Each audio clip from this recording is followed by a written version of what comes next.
நம் தேவனாகிய இயேசு கிறிஸ்துவினால் உங்களுக்கு கிருபையும் சமாதானமும் சந்தோஷமும் உண்டாவதாக. இன்றைக்கு தேவநீதி உண்டு பண்ணுகிற விசுவாசத்தை குறித்து ஒரு தலைப்பின் கீழாக பார்க்க போறோம். அந்த தலைப்பானது முடிவு பரியந்தம் நிலை நிற்பவன்.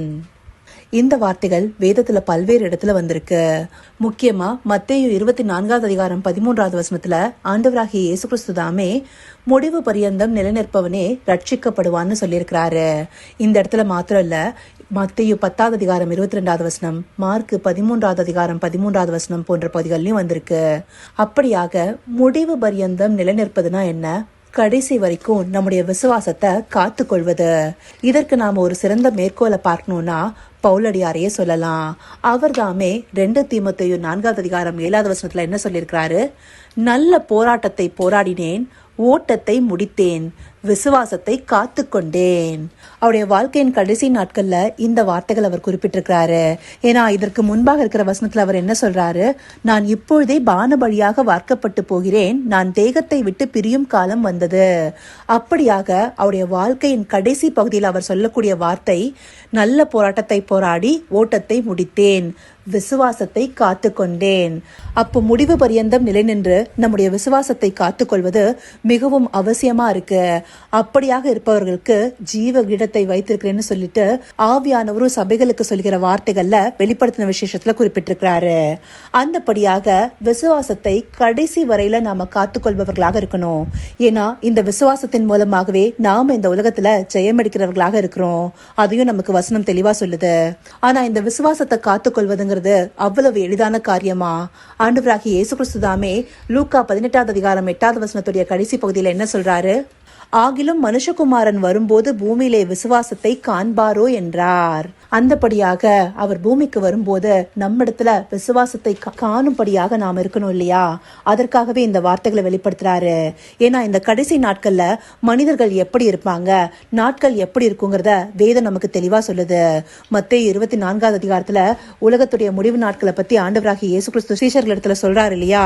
அங்க முக்கியமா 24 வசனத்துல கள்ள கிறிஸ்துக்களும் கள்ள தீர்க்கதரிசிகளும் எழும்புவாங்கன்னு, கூடுமானால் தெரிந்து கொள்ளப்பட்டவர்களையும் வஞ்சிக்கத்தக்கதாய் பெரிய அற்புதங்களையும் அடையாளங்களையும் செய்வார்கள்னு குறிப்பிடப்பட்டிருக்கு. அப்படியாக கள்ள தீர்க்கதரிசிகளும் கள்ள போதகர்களும் எழும்புவாங்க. அது மாத்திரம் இல்லாம மனிதர்கள் எப்படி மாறுவாங்கன்னு சொல்லிட்டு 2 தீமோத்தேயு 3 அதிகாரம் துவக்க பகுதியிலிருந்து பார்த்தோம்னாலே நமக்கு தெளிவா குறிப்பிடப்பட்டிருக்கு.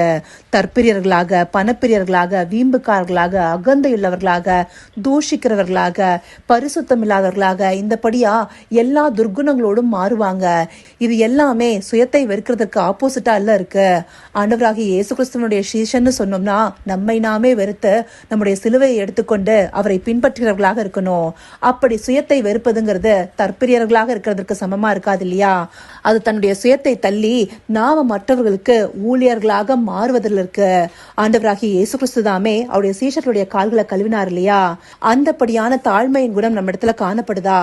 இதெல்லாம் இந்த கடைசி நாட்கள்ல குறைந்த வண்ணமாகவே காணப்படும். அது மாத்திரம் இல்லாம சத்தியமானது திரித்து போதிக்கப்படும்.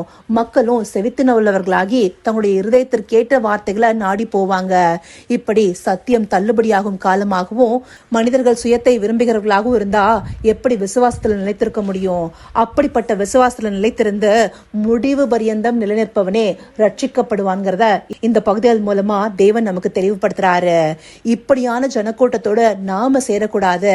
அவருக்காக பிரித்தெடுக்கப்பட்ட ஜனமாய் விசுவாசத்தை காத்து கொண்டவர்களாக பவுலடியார் எந்த கான்பிடன்ஸோட நல்ல போராட்டத்தை போராடினேன், ஓட்டத்தை முடித்தேன், விசுவாசத்தை காத்து கொண்டேன்னு சொல்றாரோ அந்தபடியாக நம்முடைய விசுவாசத்தை காத்து கொள்வதற்காக இந்த பகுதிகள் நமக்கு காண்பிக்கப்பட்டிருக்கு.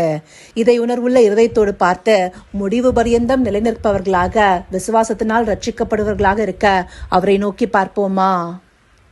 கர்த்தாவே, தேவாதி தேவனே, உமக்கே இந்த வேளையில் நன்றி செலுத்துகிறோம் ராஜா. அப்பா, முடிவு பரியந்தம் நிலைநிற்பவனே ரட்சிக்கப்படுவான் என்று உம்முடைய வார்த்தைகளுக்கு ஏற்ப முடிவு பரியந்தம் எங்களுடைய விசுவாசத்தை காத்து கொண்டவர்களாக நாங்க நிற்கணுங்கிறத இந்த பகுதிகள் மூலமாக எங்களுக்கு காண்பிச்சிருக்கீங்க தகப்பனே. இந்த கடைசி நாட்கள்ல அநேக கள்ள தீர்க்கதரிசிகளும் மனிதர்கள் தற்பிரியர்களாகவும் சத்தியத்தை விட்டு விலகுபவர்களாகவும் மாறும்போது நாங்களும் அந்தபடியாக மாறக்கூடாதுங்கிறதுக்காக தேவரீர் எங்களுக்கு இந்த வார்த்தையை காண்பித்த தயவிற்காய் நன்றி செலுத்துகிறோம் ராஜா.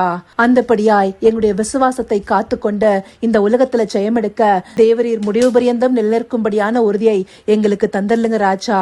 அப்படியே நீங்க அருளி செய்ய போகிற தயவிற்காய் நன்றி செலுத்துகிறோம். சகலவித துதி மகிமை கனம் யாவும் ஒருவருக்கே செலுத்துகிறோம். இயேசு கிறிஸ்துவின் மூலமாய் வேண்டிக் கொள்கிறேன் பிதாவே. ஆமேன், ஆமேன்.